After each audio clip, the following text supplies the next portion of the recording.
The debate over the future of Nigeria's state-owned refineries has resurfaced with a renewed urgency as PETROAN recently called for the privatization of the Warri and Kaduna refineries. This request comes amid ongoing skepticism around the resuscitation of the Port Harcourt and Warri refineries, decades of failed revival efforts and mounting concerns over NNPCL's ability to effectively manage these facilities as a commercial entity. Now, despite billions of naira earmarked since 1999, the journey to functional refineries has been riddled with delays, inefficiencies, and allegations of corruption, leading many to question if privatization is the only viable solution. To talk about this, I'm being joined by Gambo Zingtim, who is the legal consultant, Sterling Oil Exploration and Energy Production Company Limited. Thank you so much, sir, for joining us on the show.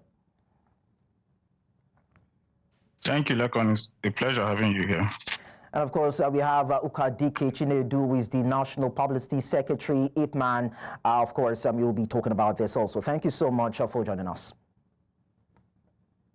Thank you, my brother, and good evening, Nigeria. And we also have Gbolahan Olojede, financial and development expert. It's nice to have you around, sir, on the show. Nice to be here on the program. So let me start with Gbolahan first. Your thoughts on the resuscitation and proposed privatization of the refineries? Well, resuscitation is good because for anybody who wants to privatize an asset, resuscitation will have helped the valuation of that asset. I remember listening to one of the people who bid for the Port Harcourt asset during the Obasanjo regime. And he was saying that his own valuation way back then was $1. His advisor said, if you're going to buy this asset, just pay $1 and move on. So it shows what will have happened to the infrastructure, to the asset, vis-a-vis the state of the asset now, when it is actually in a production state. So it is valuable to put it in a production state. You're going to get more dollars if you sell than if you have it mooring. Ukadike, what are your thoughts on this too?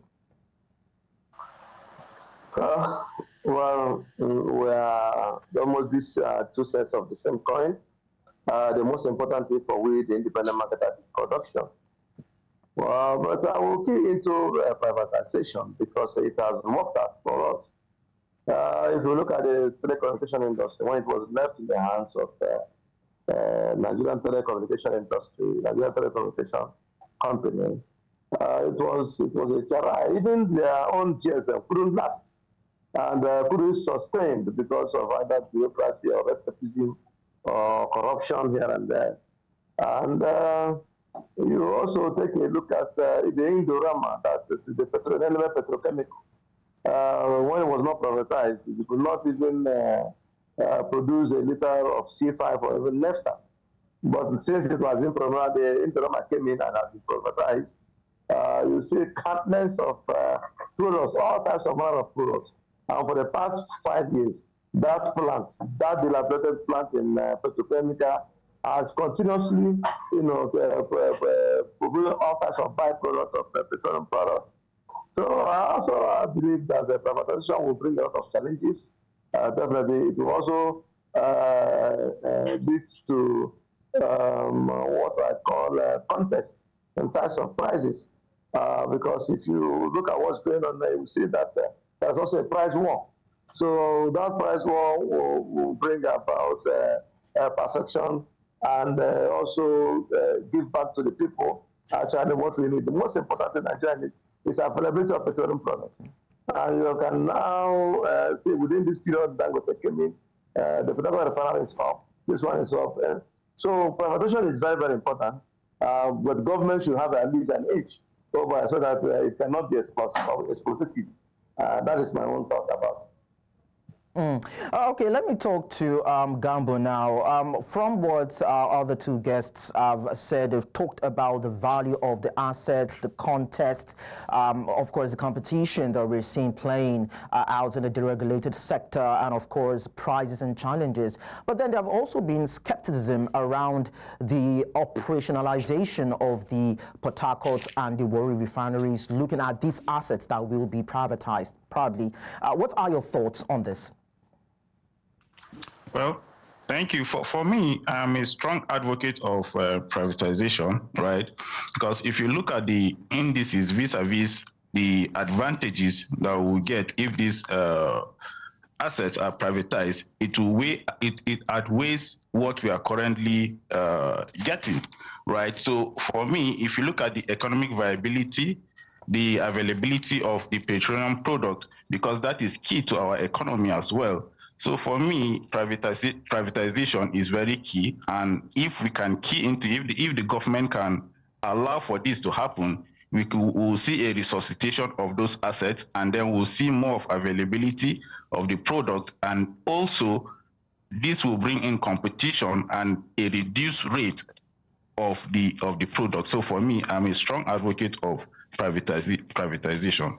Okay, so let me come back to Gbolahan now. We are talking about privatization of these facilities, and the fact that having to revive this facility is something that has gone on for years.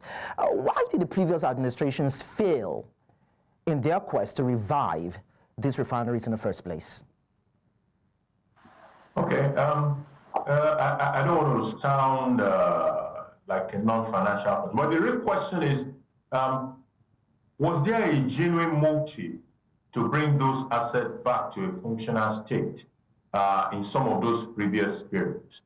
That would be a fundamental question to ask. I've been hearing of, for example, turnaround maintenance since the days of the late Abacha. I think that was the first time I even heard about it.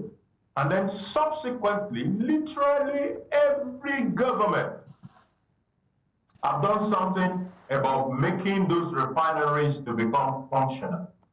What is sad is that in spite of the fact that literally every regime was spending money on those things, it never turned around, it never became productive.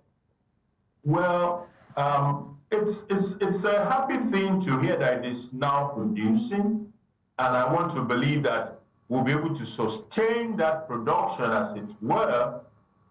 But once we can talk about commercial production, or we can say, oh, these things are already at the commercial production level, or even before, we have to start thinking seriously about handing those assets over to the private sector to operate. The reason is simple. It is an established fact that government does not run enterprises properly, not even to print money. I'm not so sure if you look at the account and performance of the Nigerian Security Printing and Minting today, there will be anything exciting to see. How have they expanded since that institution has been established? And that is an institution with a captive market. Just print the naira. For most of the naira we printed in this nation, we know that a chunk of them are printed from outside of this. So if there is any business of government that is making money today, okay, maybe NLNG, but NLNG is making money because it is not operated by government. The day it is handed over to government to start operating, that will be the beginning of the death of that institution. The duty of government is to create the right environment for businesses to operate, not to go into operating those businesses in themselves. And we have seen how that has played out with respect to these refineries that we're talking about. Even simpler businesses, not refining now, they cannot handle. Not to talk of a business like refining business. You know, they don't see things as business. They just see it as a government stuff. And that is not how to run a refinery. Okay, we're going to come to the issue around the capacity of government to man or manage institutions or assets like this. But then I'll pick it from the angle where you talked about the insincerity on the part of government and throw that at Ukadike. The former president, Olusegun Obasanjo, in a recent interview said that he tried as much as possible to rehabilitate and manage the refineries, but met resistance, specifically mentioning the NNPCL. Does it seem as though the NNPCL was not at that time willing to have these assets back online and operating, or would you put that bulk at the doorstep of government itself? Well, let me take this in phases. The Port refinery at a point went down. They started complaining of lack of crude from the pipelines. The pipelines are being vandalized. They could not be able to get crude and not the rest of them. From that lack of crude, the new plant went down. The old refinery also went down altogether. So whatever refinery was shut down. Warris followed successively. The minister came and made a pronouncement that this Warri and Kaduna refinery cannot be able to run because they are running on deficiency. Whatever is producing cannot be able to take care of running of the refinery. So it's running at a deficit cost. So they are going to shut down the two refineries because they are running on deficit. And those two refineries were shut down. At the end of the day, there were no other refineries in Nigeria. We were so happy. The gladiators, the cabal, the oil cabal were so happy to run into importation of petroleum products successfully. And so many companies were smiling to the bank, even when it has to do with crude for products, and sometimes they now start doing turnaround vessel by using one particular vessel to run trip and collect money from federal government.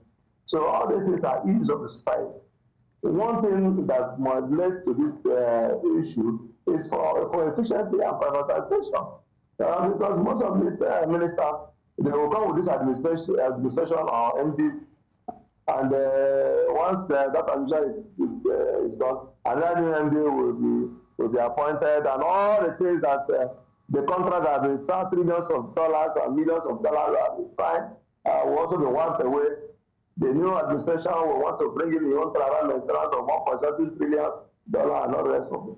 You know, it continues to go, it becomes a harvest of insincerity and corruption. So a lot of people we are smiling to the banks when we are importing petroleum products, and they are also collecting subsidies from federal government. They are also taking crude from federal government to be able to bring in finished product, and the government will also subsidize it for Nigerians. It is important that we should understand the simple economy worldwide, because there are some products that you cannot be able to subsidize and continue subsidizing. The country want to say that the subsidy will kill this country, and it definitely has killed this country. Trades have skyrocketed, business there are no more investments here. Those the guys who are supposed to bring in investments here have run away because the government is subsidizing petroleum products, so they cannot be able to cope. Even those who brought in the product will not be able to repatriate funds. The naira, 1 ton of naira is pushing few dollars, and the Nigeria estimated GPD is also on dollar rate. So our economy was not even strong. The businesses were going down. Multinational businesses left Nigeria, and they're even going to neighboring countries. There is no energy security. So all these are the problems revolving around this issue of production of petroleum products in Nigeria. Ukadike, sorry to butt in. We take it to somewhere else, another miniature state. That miniature state will now produce the product and return back the product. Not even returning all the products, or some of the products. Only PMS. I will still pay subsidy on that. The corruption was so high. Ukadike, it was unimaginable, and we are suffering so much. So what I'm trying to say in the fact It's very, very simple. Let the refineries be privatized. Let government have the share of this refinery, and ensure that the privatization of this refinery will not cheat on the people. That is our good independent marketer. Our own is to make product available to all our commuters so that they can have this product as cheap as possible. Since the Dangote now came in, the whole refineries is coming up. That is the scenario. When Dangote was not there and was not producing PNS, all the refineries, they keep on giving us dates. January, this one, July 13, October 15. Now that Dangote is here, all the refineries have been monopolized, that have been on sort of protracted turnaround for the past 10 years to 15 years, have now come up on stream. That is the beauty of democracy. Okay, so Ukadike, permit me to come in here. I just want to clarify something. You talked about corruption and insincerity. Is it on a part of NNPCL as an entity or government as a whole? Oh, well, what is the difference between NNPC and government? It's government. We want to have a government that is very, very decisive. This government is decisive. You know, sometimes people will not understand how this government is coming. It is not that we are realizing it. Nigerians are suffering, and people are hailing people who are making us and draining us. So the government is very, very important to be able to blame in this issue. You cannot say NNPCL. NNPCL, the GMD of NNPCL or the was an appointment by government. The minister was also an appointment by government. But now that the government has said, we will implement this deregulation. We will, no matter what is going to cost us. We are not interested in those cabal. Whoever else is God, we must implement this deregulation. Okay. Now, international oil community are also coming to Nigeria to be able to invest. So what we are looking at now is competition. The competition will set in, and the price will go down. Factors of demand and supply determines price. Once there are sources here in Nigeria, then what are we going to do? Only the cost of freight or the cost of vessel and all the rest of them going to Venezuela, going to Russia to go and buy AGO for import AGO for Nigeria. Okay, Ukadike.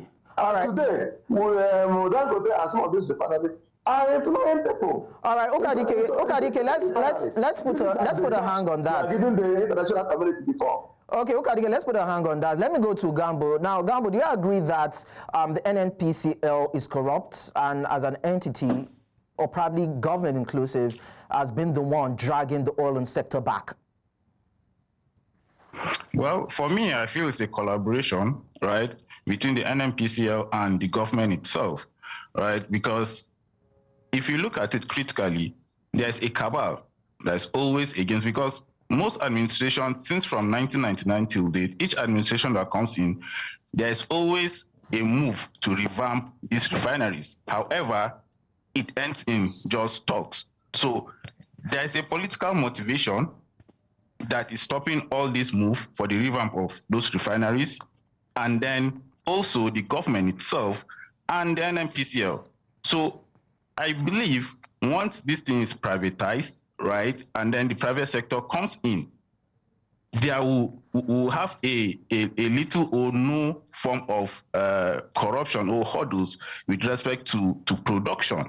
So for me, I feel it is a collaboration between NNPCL, the government, and then the cabals that are supporting the government. I guess that's actually where I should be going next. So talking about the issue around cabal, Gbolahan, so even the richest man in Africa, Aliko Dangote, has talked about it. That is the head of Dangote Group talking about cabal in the oil and gas sector. It's been reiterated by the former president of the country, Olusegun Obasanjo. Even Serap has also laid allegations of billions of naira being funneled out of the coffers of government, or even that of the NNPCL as regards rehabilitation process for these facilities. Is it possible to break that jinx? Well, it's rests on the table of Mr. President to determine exactly what or how he wants to achieve his objectives for Nigerians. I believe That is why he has that power. Of course, power in a democracy is tamed by certain structures, the National Assembly particularly. So I believe it behoves on him to determine what he wants to do and get it done as far as that institution and the result that he desires is concerned. There's nothing that is impossible. After all, today we're told that these refineries are now working, and we've not had that for quite a while. A lot of them were not doing anything. People have just been collecting salary and all the rest for so many years. Now it is working, but we shouldn't dwell on that for too long, because even as it is working, it is at a disadvantage. How do you? I think the Port Harcourt 1 refinery was built in 1965. So when the 1965 refinery wants to compete with a 2024 refinery, there is a bit of a disadvantage there already. It looks to me like a flashback at MTN versus Nitel or Airtel versus Nitel in those days. So government must do quick and hand over this thing, privatize, give it to the private sector, let them run with it, because government will fail if he hands on. All right. Before we go on a break, let me quickly just put this to Ukadike. We're talking about privatizing these assets, so to speak, and no one will want to put their money in a business that they're not sure will be functional, or the functionability of these assets will be sustainable. You are a major player in the field, and I want to believe you have done a thorough assessment of some of these refineries, if not all of them. Are they working at an appreciable capacity?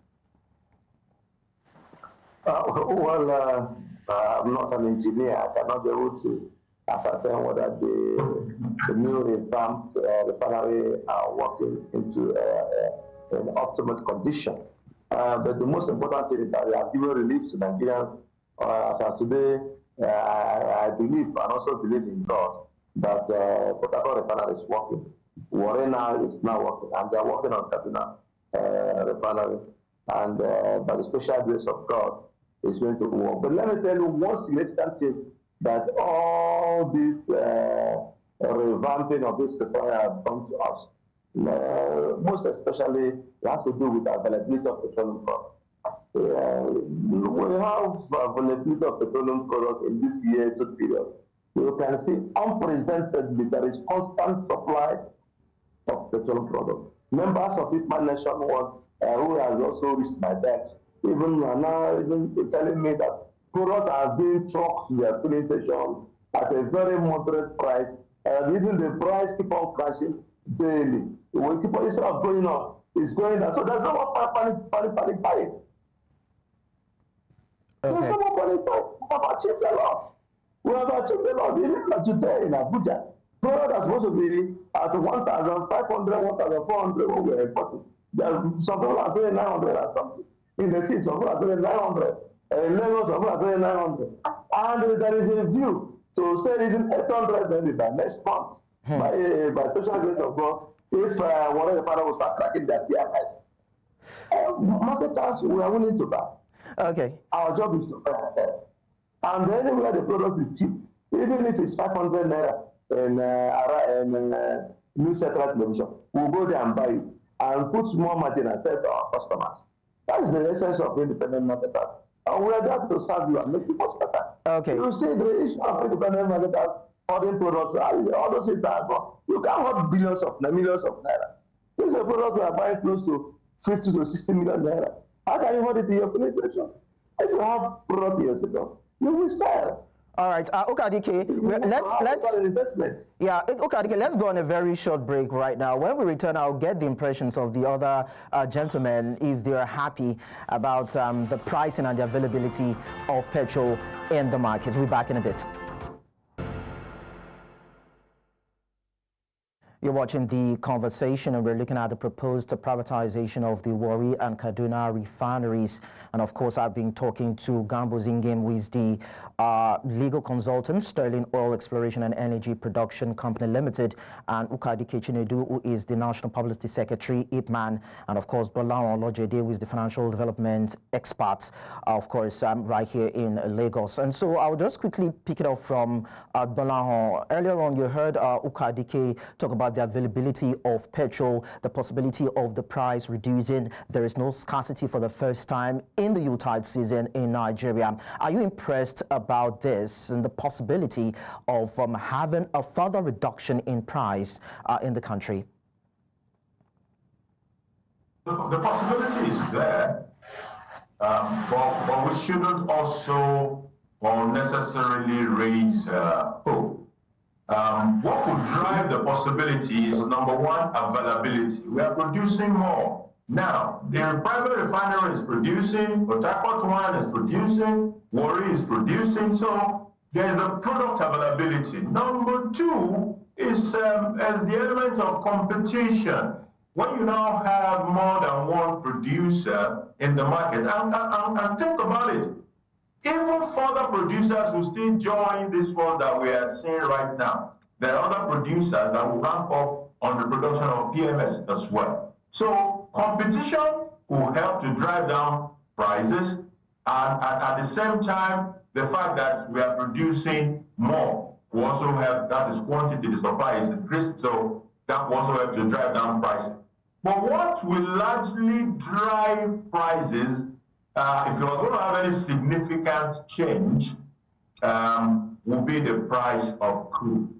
Crude is a major input. In fact, the costliest input into the refining process. So how much a barrel of oil sells for will actually be the critical driving factor for whether we will get a more cheaper prices, whether we get more cheaper prices, or whether we can just expect some moderations here and there.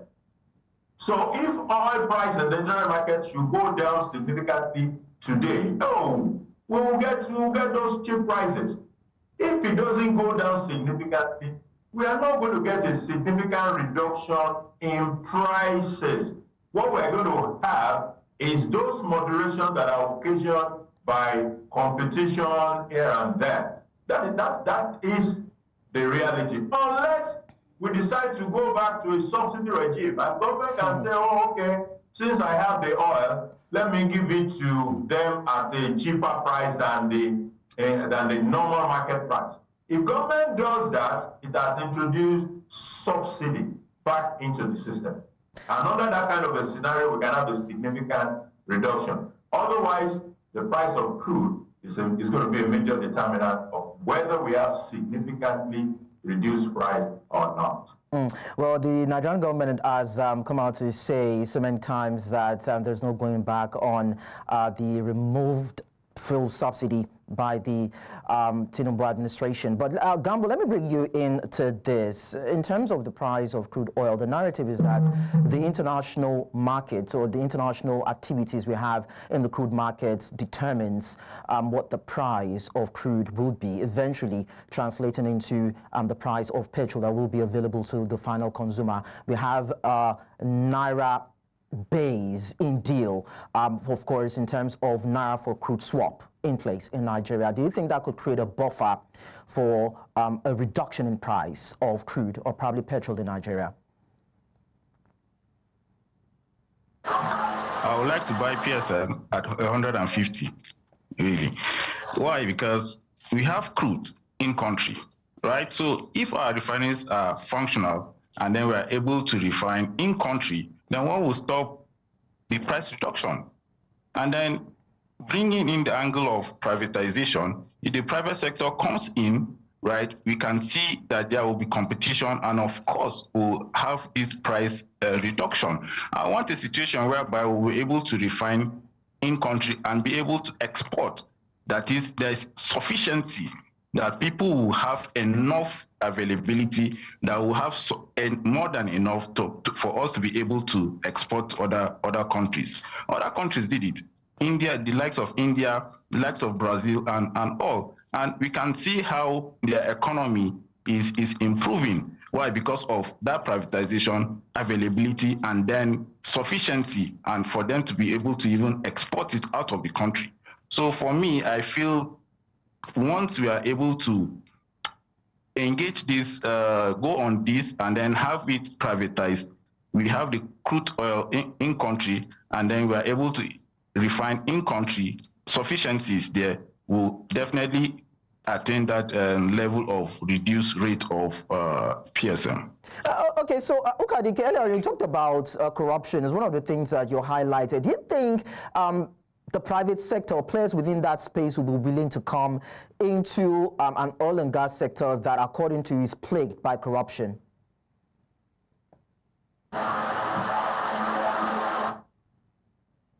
Ukadike, can you hear me? Go ahead.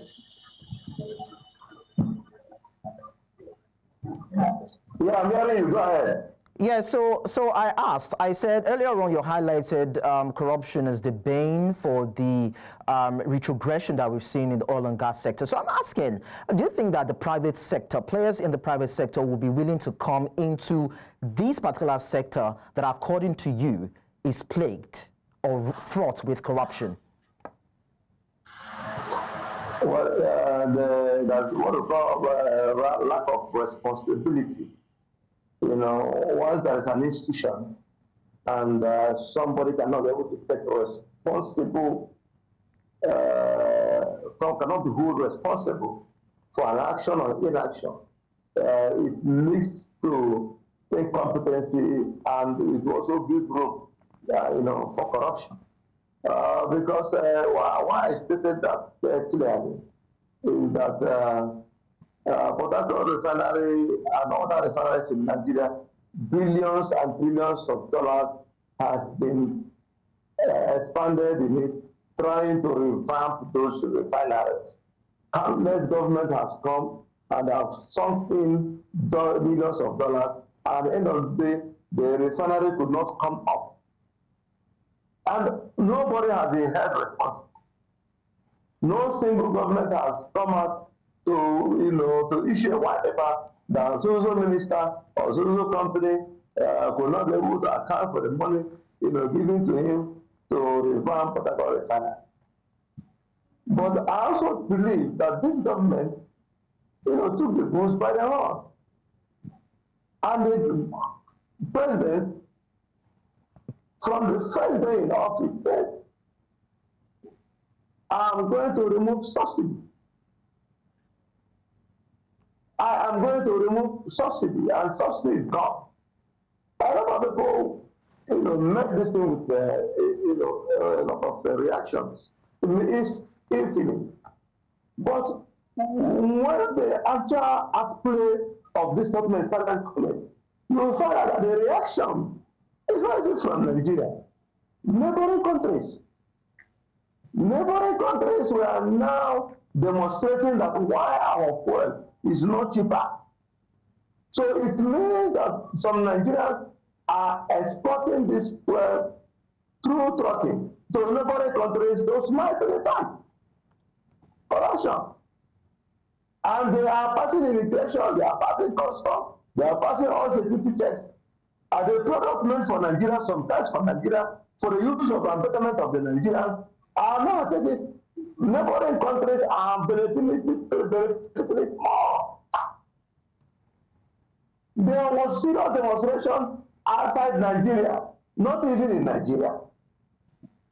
It does not show you that there is serious sign of corruption, that corruption has thriven before this government decided to take a decisive action. And the issue of exports through trucking or smuggling of petroleum products is gone, because the product is also as the same price in their own country. Before, take this indices, before, Nigerians were alleged to be consuming 120 million liters of petroleum products monthly. At a point, it was 90. When this regulation came into play, it reduced. The last time I checked with NNPCL saying that we are consuming 40 to 45 million liters per month. Is it not a sign of corruption? Why would not tell ourselves the truth? So if Nigeria would have continued in subsidizing petroleum products for neighboring countries, while our economy here is trailing down and is nosediving, inflation is growing, and businesses are dying. Is it not corruption?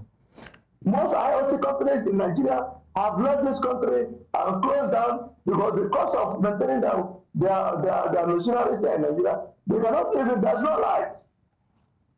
The energy sector is down completely. It's not corruption. It's not government that's supposed to be responsible. Is this utilities given to individuals to manage? No. Because they receive their salaries. Okay. At the end of the month, they receive their salary.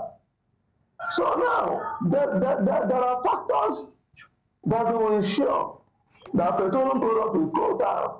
When the Dangote came in, AGO was almost around 1,800 naira. But immediately Dangote came in, he started giving us AGO at 1,003. From 1,003, it came down to 1,002, 1,000, 1,150, 1,000 naira to 900. So people in Nigeria here started complaining. That Dangote is trying to support business for them. They are not even interested in how Nigerians are feeling. It's not everything that we'll talk in this television. All right. So what is going on? People are changing dollar every blessed day to go and import petroleum products. They will use basket and get down the Nigerian naira to just few dollars that will enter inside my back pocket to go and import petroleum products for us.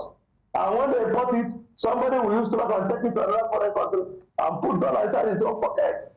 All right, Ukadike, let me just quickly pose this now to Gbolahan, because a lot of things you mentioned. You talked about inflation in the number of figures being churned out by the handlers. You talked about smuggling. You talked about mismanagement of funds and assets. You also talked about fake subsidy claims. Gbolahan, talking about taking responsibility and, of course, ensuring or exacting punitive measures. This administration sacked the entire team in the NNPCL, but retained Mele Kyari, who is the Group Chief Executive Officer of NNPCL. But a lot of people are talking about a total overhaul. What would you clamor for? I don't have a basis for making firm judgment of what should be done. But one thing I am certain of is that if this was to be the private sector, a lot of things would have been done very different. Mr. Ukadike spoke about accountability. How can someone say, I spent this much money to bring back a refinery into operation, and that refinery did not come into operation? I mean, this was in the past. This has happened over and over in the past. Another person was held accountable. Nobody. You can't do that in the private sector. You're not going to keep staff who are just sitting there every day, not doing anything. The factory is not producing, but we keep on paying salaries for work not done. So we are rewarding people for leaving their house to come and warm the chairs and going back home. Nobody would have done that in the private sector, which is why all I would want to say is that if you want to deal with this smart card, of course, one way is to say, oh, fire everybody, including Mele Kyari, and then bring in some new people, and these new people will still be NNPC, and that they will be different from the people who have run the place before. I don't believe that is what we need. What we need is hand it over to the private sector, let them run with it. In the private sector, there is accountability. Let NNPC go and do something else. Once you fire Mele, let them family want to bring new people to come and replace, let them bring it. But as far as those refineries are concerned, hand them over to people who know how to run businesses and run them as businesses. Okay, so Gambo, what's your take also on this? We've seen some companies, some state-owned companies before now that were privatized, and some have been struggling, so to speak, and some have failed to actually live up to the expectation. I can mention a couple of them at the top of my head: Nitel, NEPA, that is the Nigeria Electric Power Authority, to PHCN, and there's one other that I can't remember right now. A lot of people are saying that privatization might not work, looking at that antecedent. So how sure are we that this will work in the petroleum industry? Why? Because we already have a template. Dangote has done it, and then it's working.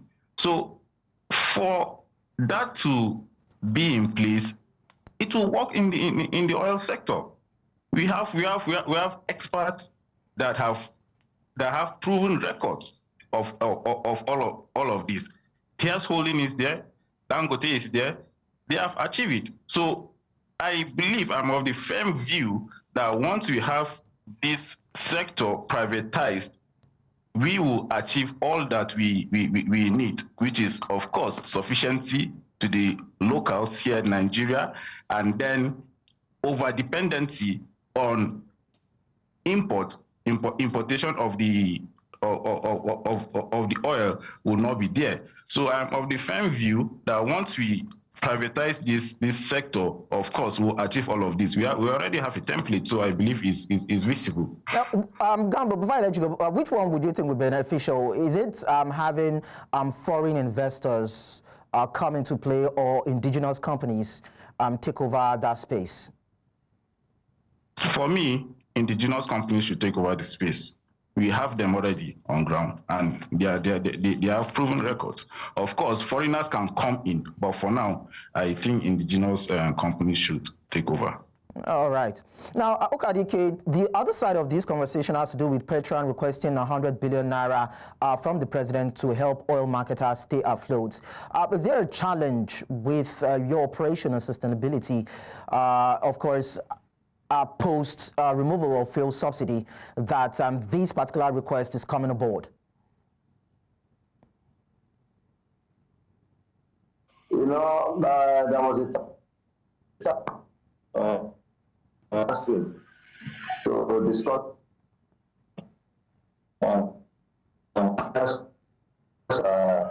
independent marketers and retail owners, in Nigeria. It was alongside the PETROAN president. Now the also NATO president was also there. In the challenge, the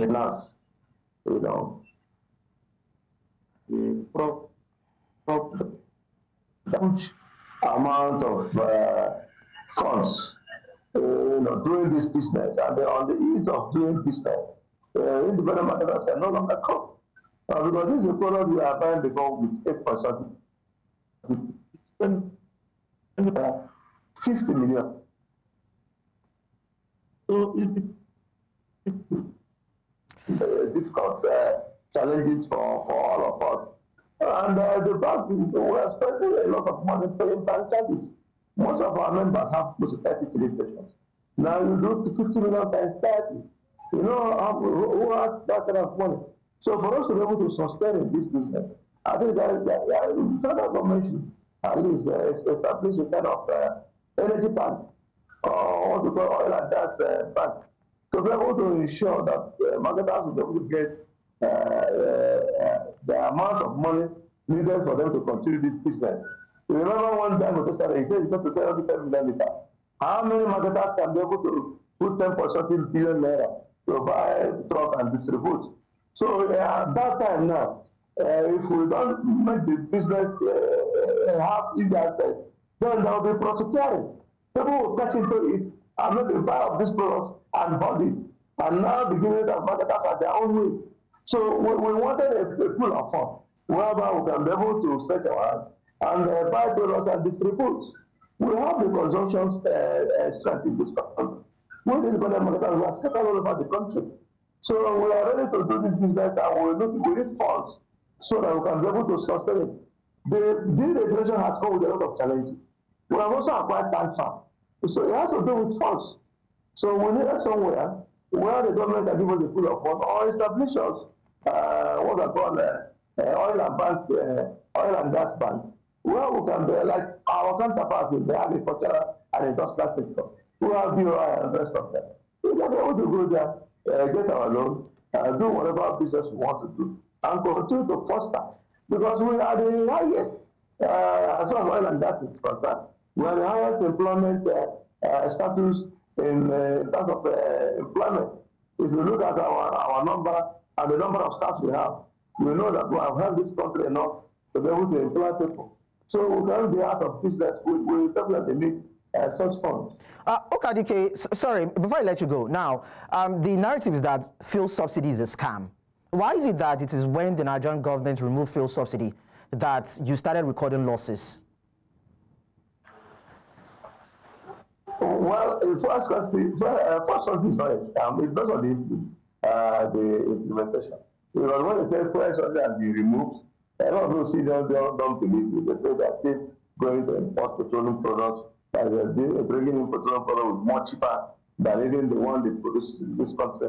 And then they have demonstrated that they can produce petroleum products for 8 hours. That they even have 500 million liters in his reservoir.